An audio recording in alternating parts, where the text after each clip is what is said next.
So I'm the third generation. I've been here all my life.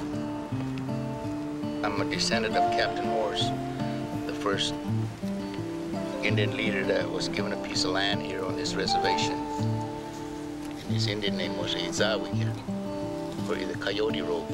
I got grandkids that's coming up, and I'm gonna stay here. I'm not leaving. And this is the first time I'm getting involved with this, because I figured maybe if I don't, and if I don't succeed, I can say, well, at least I tried. You know, try to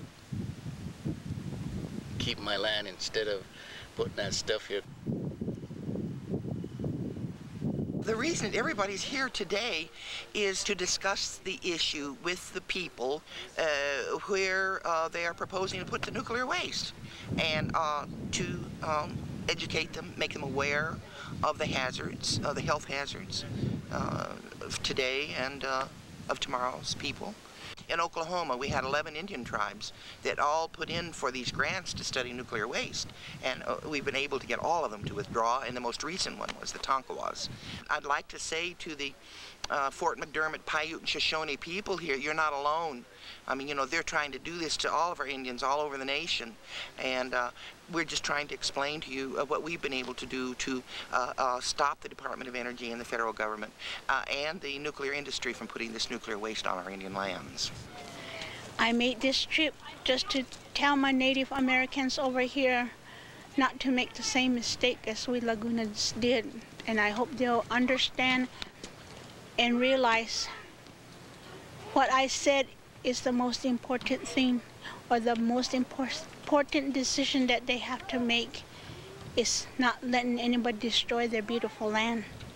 The legislative history suggests that the most that a tribe could ever expect from the nuclear waste negotiators, $1.5 million, which when you divide it among the 600 or 700 enrolled members, as well as the 250 of us that are not enrolled, then it dilutes it down to where something we would look forward to maybe per year about $54. But I happened to go to Washington, D.C. on a workshop, and what I found out there scared the far out of me. I come home with a whole new attitude towards nuclear waste. Even though I wasn't going to be living on the reservation in northern Oklahoma, on the Tonkawa Reservation, where this was going to be, I still lived about, I'd say about 90 to 100 miles from there. But if there was any type of contamination of any type where it sat, it would contaminate our area just as well. Some places where I've been, the nuclear power, their rods been thrown into the ocean or stored someplace else. But the DOE, the Department of Energy, have told us, we all know that they told us they're going to keep it there for 40 years.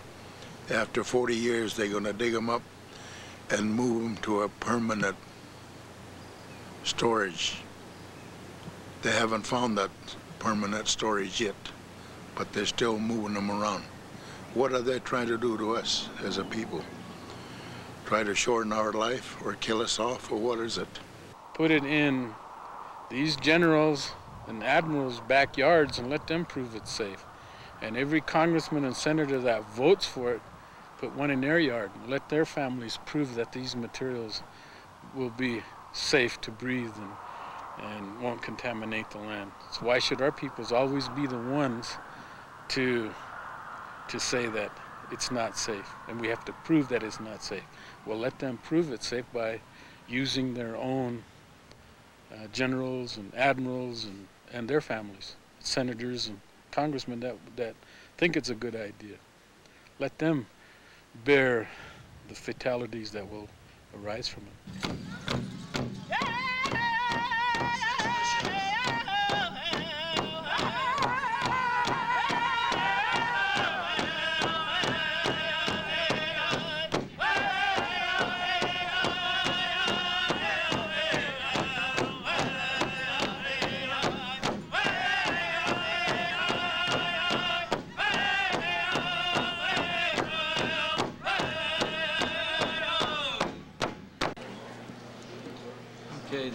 difficulty with asking why Congress doesn't put the waste in their backyard if it's such a safe deal.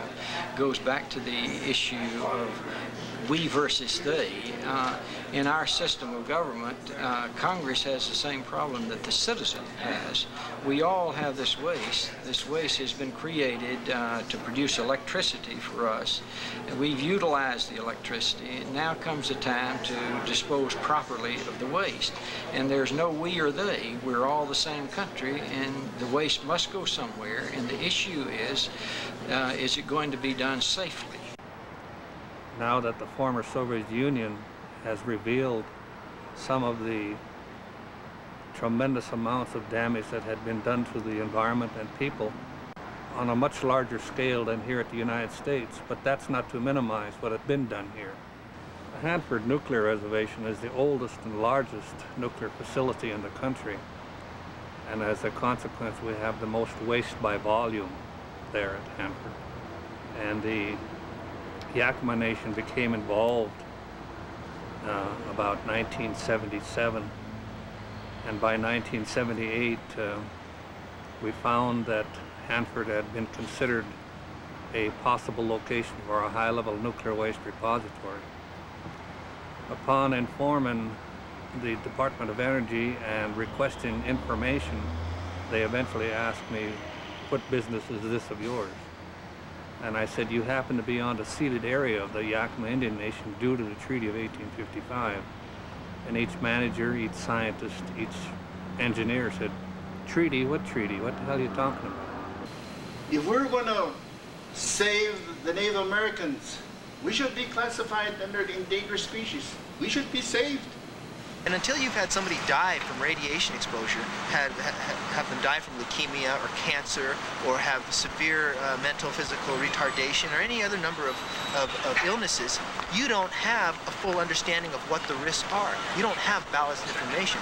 We're sitting out in Nevada. We have to develop our own health research. We get no help from the Department of Energy or anybody else. And these are the things that those people in any proposed MRS facility will have to be dealing with if and when there's an accident. And if it gets into the upper reaches of our canyons and where the water perennial flows are there, what are we going to do? It impacts upon not only the livelihood as human beings, but our spirituality, because it is impacting upon the cultural sites that we have, many of them which are very significant, have meaningful significance to us in the form of shrines and other holy places. My Indian name is Elder Eagle. I am a member of the Bear Clan of the Menominee Indian Tribe of Wisconsin. In 1945, I was a United States Marine Sergeant with the 2nd Marine Division, the 2nd Engineer Battalion. We were the first troops into Nagasaki, Japan, just about a month after the 2nd A-bomb was dropped. We saw the effects of it, and I even saw the shadow of a man etched into concrete. But one day I saw 4 people coming down the street of Nagasaki, Japan. I hope I never witness this thing again, because what I saw was 4 Japanese people dying from radiation sickness. They were victims of radiation. Their faces were misshapen, no ears, part of their faces gone, and they were white as sheets.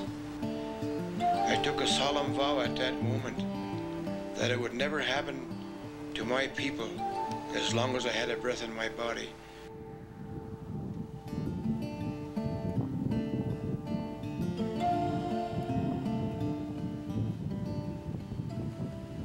We had to rely on the spiritual power thousands and thousands of years ago. In some places, the water is already so bad that we can't use it. Some places we're told not to drink water. And the fish life in the oceans are dying. Our birds disappearing by the millions. And today, throughout the world, the animal life began to lose their senses. We should learn from it and see the problem that they're having. We've been told that from the beginning of our life. We were different, we were savages. But today we're not. We're all going to have to be one people in order to survive. We cannot survive without those things I talk about.